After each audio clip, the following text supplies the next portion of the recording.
Yeah, I found that I call it a blinding flash of the obvious. So, and I've got actually another deliverable that we do that kind of elevates even what StoryBrand is, and I'll get into that in just a second. But when I read the book Building a StoryBrand, like I said, always considered myself not a copywriter. And then I read Building a StoryBrand and went, "Oh, I could just follow this framework and be a copywriter."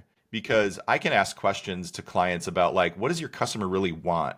How does that make them feel when they don't get that? How can you guide them to success and help them avoid failure? And so the framework of the building a story brand process really just kind of gave me the guardrails on how to drive down that road with them. And then as I kind of refined my skills in asking questions and then writing copy, it's only elevated what we've been able to deliver. But I find that most people who are getting into our marketing strategy, particularly, content writing, they've never had anybody walk them through their messaging in that way. And most people I've got a lot of clients who are familiar with building a story brand because they've read the book or they've, seen Donald Miller's stuff on social media or whatever, or they have no idea what it is. And as I start asking questions, they're always like, wow, that's a really good question. Or when we present the messaging, they're like, I've been trying to say that for the last 10 years and you did it in like one sentence.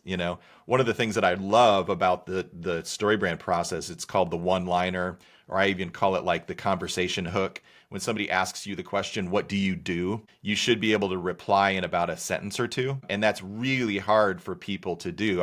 We've probably heard the phrase before, I would have written a shorter note, but I didn't have the time. Yes, yes. Because it's hard to say less. And I think that's where most marketers or most businesses who put marketing out to the world, they're saying too much. And you can say less, but say the right things. Hey, everybody, it's Roger with Kinsta. I'm joined today by a new friend, Curt. Hey, Curt, how are you? Great, Roger. How are you? I'm doing really well. I'm excited to talk with you and kind of get into your head a little bit and learn, your take on digital marketing and websites and all this fun stuff. But before we get too far into the rabbit hole, I really want to learn more about who you are and how you came into digital marketing. Was this something you went to school for? Where did this all begin? Yeah, so I actually went to school for landscape design and grew up in Northern Illinois, went to school in Northern Illinois, ended up in the Denver area, worked there for about 10 years in that industry. Always knew I kind of wanted to own my own business. And after 10 years in the landscaping industry, I realized I did not want to own a landscaping company. And so I just started teaching myself marketing and website development and that whole kind of world. And so my goal was I want to have a job and a business that I could run from a laptop anywhere that I had an internet connection. Early 2000s, I started messing around with websites and I kind of just self-taught. The StoryBrand community, when I became a StoryBrand Certified guide in 2018, that really opened up a new kind of world for me related to the most important thing in marketing, which is messaging. I had prior to that always said, we're not copywriters, we're just, website developers, which limited us a little bit. But through the StoryBrand framework and that community, I consider myself mostly a copywriter and a strategist, really. And then I've got a team that does all the WordPress development. And we were talking a little bit about WordPress and I'm still, a fan of WordPress, but I haven't logged into a WordPress website in probably 2 years because my team does that now, right? I'm copy Sure. and strategy and, kind of keep my eye on kind of the overall like look and feel of stuff. But my dev team is the one digging into actually building them, which is great because I was never very good at that. I was always good at the strategy side of things. So yeah, that's kind of my story. So I started my company in 2011, and prior to that, I kind of messed around. I was a missionary for a couple years. And then I met my wife in the Seattle area when I was doing some missions, speaking in some churches related to the missions work. And then I was in the real estate industry for a minute. And then I transitioned to hanging my shingle as a marketer back in 2011 and just self-taught. That's amazing. There's so many people that I run into that have a very similar story, right? They were doing something different. You are the first landscape designer, so we'll chalk that up on the board. Yep. But, that you're coming from a totally different background and then finding digital marketing. And, one of the things you mentioned is, being able to just work from your laptop, being able to work from anywhere. The freedom that I find that working in the internet that gives you is unparalleled. I'm curious, as you got started, what was the first client you landed, and what was the process for really starting to realize, hey, this is how I need to build things out and create a business out of this? Yeah, man, the first client we landed, the first one that comes to mind of any sort of size was the local school district was running a campaign around like awareness of character values. And it was a whole program, and they needed a website for that. And so it's kind of one of those things where you're doing stuff for like almost nothing because you're trying to build your portfolio. So myself and my business partner at the time started working with them to create this web presence that would be kind of the landing place to talk about this character value recognition in the local school district. And one of the things I realized is most people have a kind of like a 10,000 foot understanding of what they want their web presence or even their messaging to be. But when you really start digging in and you start asking, I always joke that I'll ask all the questions, all the stupid questions your customers are asking or you don't know that they're asking. And I realized pretty early on that people need a lot of help, putting meat on the bones of their idea or the way that they, not necessarily the idea, but the way that they talk about that to the general public. Because even way back then, I'm like, okay, this doesn't make sense to me. Wait, how does this work? Because people are stuck in the four walls of their business, the curse of knowledge. They understand that to get from point A to point Z, you got to kind of walk through all these steps, and it makes sense to them, but it doesn't make sense to the general public or their audience. So I've just kind of naturally been very good at helping people unpack that. And then when the Storybrand framework kind of came into my life, it just elevated the ability to then talk about it from a content standpoint. So that early client really made me realize, okay, I can't just say, give us all the information that you want to put on a website and we'll build it. Because most people can't do that. Sure. Sure, that's really great insight. It's one of those things where like we're so into making the sausage that we're not thinking about the customer's not interested in how it's made. They want it sliced and cooked and delicious, and they just want to eat it. Diving into the Storybrand, I've had a couple of different people with Storybrand in their portfolio on. I'm curious to hear your take on what Storybrand is and how you find it so effective for your clients. Yeah, I found that I call it a blinding flash of the obvious. So, and I've got actually another deliverable that we do that kind of elevates even what Storybrand is, and I'll get into that in just a second. But when I read the book, Building a Storybrand, like I said, I always considered myself not a copywriter. And then I read Building a Storybrand and went, oh, I could just follow this framework and be a copywriter. Because I can ask questions to clients about like, what does your customer really want? How does that make them feel when they don't get that? How can you guide them to success and help them avoid failure? And so the framework of the Building a Storybrand process really just kind of gave me the guardrails on how to drive down that road with them. And then as I kind of refined my skills in asking questions and then writing copy, it's only elevated what we've been able to deliver. But I find that most people who are getting into our marketing strategy, particularly, content writing, they've never had anybody walk them through their messaging in that way. And most people I've got a lot of clients who are familiar with Building a Storybrand because they've read the book or they've, seen Donald Miller's stuff on social media or whatever, or they have no idea what it is. And as I start asking questions, they're always like, wow, that's a really good question. Or when we present the messaging, they're like, I've been trying to say that for the last 10 years and you did it in like one sentence. One of the things that I love about the Storybrand process, it's called the one-liner, or I even call it like the conversation hook. When somebody asks you the question, what do you do?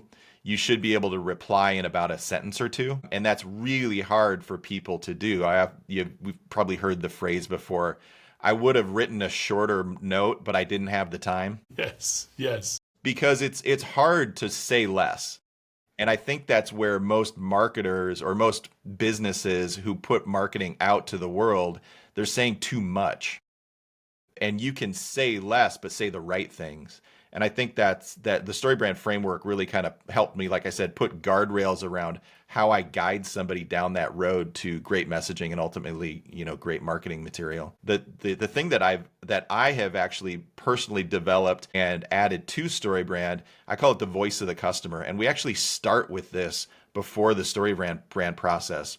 So what we do is we interview anywhere from like 10 to 15 of our clients as a third party, non-biased, and literally just like this, just like you and I are doing, we have like a 15-minute conversation. And my team asks questions about why do you tell me about how you found company X and what stood out about their process and what made you decide to work with them, what makes you decide to continue to work with them. And just like super simple questions, it takes about 15 minutes. And then we put all of that into a report and we call it your 3 uniques. And so you can kind of think of it like your USPs as well. And so from that knowledge we have about what your customers are saying about your products and services and how they view you as their problem solver, then we go into the Storybrand framework and it just elevates everything. Like currently I've got a client who is kind of pushing back on some messaging that we're putting out there. And all I have to do is go, well, let's go back to what your customers said. And they said this. And as a marketer, it completely shuts down any pushback that I get because it's coming straight from their customer's mouth. And so I'm saying, if you want to go to market with messaging that I think is confusing and you think it's dialed in because you have the curse of knowledge and you're kind of stuck in this idea that you have to, it's a physician. And physicians always want to elevate themselves in like, well, we need to say more about how, the professionalism and the education. And I'm like, that's fine. But you don't need to get there until they're interested in understanding your authority in a deeper way. Until you get that trust, you need to be guiding them in speaking to them how they understand your product and service. And so when I can just go back and go, well, the reason I said it this way is because Mary and Joe and Jim, they literally said exactly this. And I can show you the video and the transcript. I love it. I used to work with a lot of lawyers, and they're very similar, right? They're the Lord same as heaven. doctors. Lawyers. Well, I mean, and rightfully so, right? They've spent a lot of time getting their education. They are very smart. They're very knowledgeable about their subject, and they're very proud of that. But the thing is the customer does not care, right? The customer, for a lawyer, right? If it's a criminal lawyer, like they want to stay out of jail or get out of jail or get their family member, something. For a doctor, it's like, hey, I'm sick. I want to get better.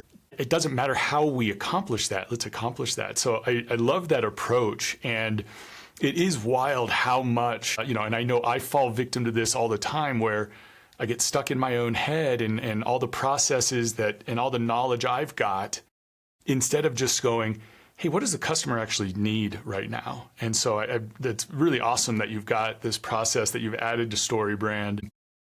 Nice little segue here. So we're living in a world of AI now. Why can't your customer just bypass you and go to AI and say, hey, create this thing? And I know the answer already, probably out of your head, right, is the AI is going to say way too much. I'd love to hear kind of more of your thoughts about AI, how you're using it, what's the practical ways, but then also where you're seeing it fall short. Yeah. AI is, the thing in our industry is, as a copywriter in particular, AI is coming for your job, or in a lot of ways has already taken it. And so you can get knowledgeable about how to leverage AI to amplify what you're doing as a copywriter, as a marketer, as a fill in the blank, or your customer is either going to educate themselves or find somebody who can. With AI, one of the reasons, it's not the reason I developed the voice of the customer process. That kind of came out of are you familiar with EOS, the Entrepreneur Operating System? I am not. Okay, some of your listeners are probably familiar with it, but it's kind of like a toolbox of a knowledge base on how to run your business soup to nuts. One of the one of the areas that the EOS process walks you through is identifying your three uniques. So we were walking through that as a business, and I went, so I'm working with a kind of a consultant, an EOS implementer, they're called, and he's like, well, what makes you unique? And I'm like, well, the five of us in this room, we can talk about why we think we're unique, but is it true? I don't know. I mean, who cares what we think? And so I'm like, I might, how should I do this correctly? And our EOS implementer is like, well, you could go ask your customers. I'm like, blinding flash of the obvious. So that's that second blinding flash of the obvious. Ask your customers, and then talk to them in the language that they want to be talked to. And so we went through and developed this voice of the customer process. I'm getting to AI, I promise. Yeah. And so when we developed that process, I realized something, that this makes us a little AI proof as an agency, because AI is not going to go out and interview your customers. And what that does is it allows us to gain trust with someone who's going, well, maybe I'll just have AI build everything, right? It allows us to gain trust with some of them, give them a process that then they actually can go into AI and prompt it correctly. So here I'm getting to the AI part. AI is only the answer is the question. So the answer that you're trying to get out of AI is only as good as the question you ask it. Yes. So if you are not asking AI through the lens of how your customers are talking about your products and service, you're going to say, AI, create marketing messaging for my, consultant agency. We consult, I don't know, lawyers. And it's going to go out there and it's going to bring back to you messaging that comes from the big AI hive mind, and it's drawing from all your competitors and all the other websites out there. So congratulations, you've got really good sounding copy that is like everybody else. And if it's a law site, it probably has columns and scales and Yeah, right, exactly. Yeah, so what I often say is you can use the voice of the customer lens to identify how to prompt AI. If you want to use AI to elevate your marketing, and you've got a marketing team that they're going to go, use the heck out of AI, great. Let me help you make it better. Because if you don't prompt it correctly, you're going to sound like everybody else. And so what I often say is this knowledge of the voice of the customer and what makes you unique in the eyes of your customer. We can set up kind of a knowledge base of how to prompt AI correctly for your marketing messaging, and you can sound like you. Or you can go into AI and go into ChatGPT and just start asking questions about creating marketing for your industry, and you're going to sound like them. So pretty soon, everybody's going to have really good sounding marketing messaging copy. The sentence structure is going to be great. The title text is probably going to be dialed in with SEO, but it's all going to sound the same. So how do you elevate yourself above that? You sound like you, and you need to sound like your customers. Blinding flash of the obvious. If you don't have that domain name yet or have started creating a framework, I think that is a brilliant concept. And I really like this idea of talking to the customer, and really what we're talking about is getting the human voice into the technology, right? Yeah. And one of the techniques I use is I'll use the transcripts from like this call and other conversations, and that's how I'll start the prompting, right? And so it'll be based off of a unique one-time conversation that's never going to happen again, right? Because it's like a river. Every time it's different. But you can now pull from that, and I think that's where this uniqueness that you're talking about really is going to come from. And I'm really excited. I love technology and the things that it can do for us. But like you said, it's garbage in, garbage out. It's only as good as what you're giving it. Right. Curt, I really appreciate your time. I try and keep these short, but one last question I'm really curious about is, as an agency, when you're, working with customers, when you're working with partners, what are the things that you're most excited about moving forward to really start bringing to the market? That you've got this voice of the customer and all these things. Is it staying that path, or is there anything new that you're kind of looking forward to? I think AI is amazing. I use it all day long, every day. I'm excited to be a voice within the AI conversation about staying more human. And so that's kind of really what excites me. You can tell it.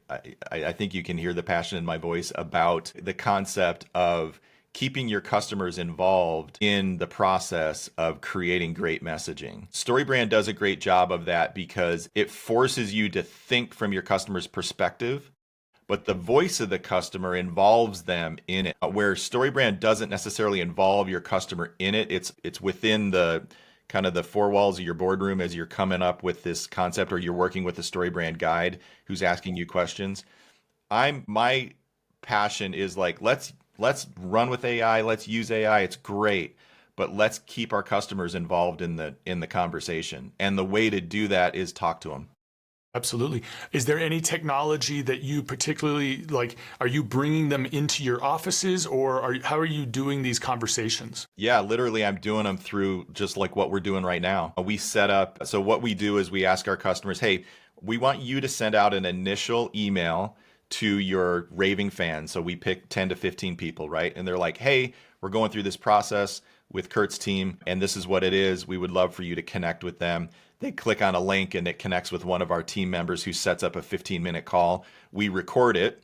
We use, so I use Fathom in Zoom to record the meeting. And then from there, we've got all the transcripts, and then we've got all the video of the conversation. So we can go into Descript, for example, cut up video, because another thing that we'll do is we'll create video content of the conversations that the clients can use in their own marketing. Love it. I love it. And so there's like so many, this process of a simple 15-minute Zoom call with 10 to 15 of your customers, just the well of knowledge and the well of resource is so deep, because you can use it for social media little clips. You can use it to always go back and go, well, what do we need to know about like this next product that we're putting out there? Let's kind of reference what really matters to our customers. Another thing too, when we put these reports together, almost every single time we're uncovering something about what their customers want that the doesn't realize, and all they need to do is shift their model a little bit and they can sell more of the widget or the thing. We've got one customer that they do personal protection services in a corporate context, so workplace violence and that kind of training. A couple of their customers, when we were talking to them, actually there was 3 or 4 of them, said we would love it if they provided this service.